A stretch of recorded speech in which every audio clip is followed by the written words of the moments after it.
நான் எதுல விட்டேன் எடுத்துக்காட்டுனா ஒரு உதாரணம். மீனிங் புரியல. ஒரு உதாரணத்துக்கு ஒரு விஷயம் சொல்றேன். நான் இருக்கிறேன், எனக்கு காதல் இருக்கிறேன், யாருமே இல்ல. கல்யாணம் ஒண்ணு நடக்குதுன்னு வச்சுக்கேன். கல்யாணம் ஆனதுக்கு அப்புறமா நீ கரெக்டா பேசுறாரு எனக்கு தெரியும். கல்யாணம் யாரு எப்படி பேசுறா தமிழ் கரெக்டா உச்சரிப்பா பேசுற. கல்யாணம் நீ கரெக்டா பேசுற. கல்யாணம் கல்யாணம்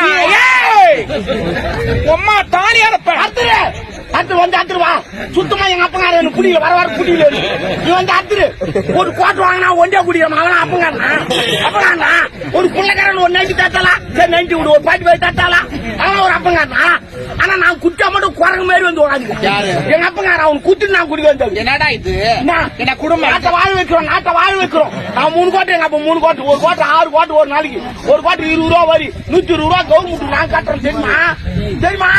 ஆனா அந்த பொம்பளை எல்லாம் கெட்ட குணம் நிறைய வீட்டுக்காரெல்லாம் குச்சோம் ஏன்டா குச்சோம் எதிரா குச்சோம் ஏன் சண்டை போறீங்க அவன் ஏன் குடிக்கிறான் நாடு நல்லா இருக்குன்னு குச்சுவாங்க குச்சோண்டா கருவாடு மீன் வாட்ட சண்டை பாருங்க.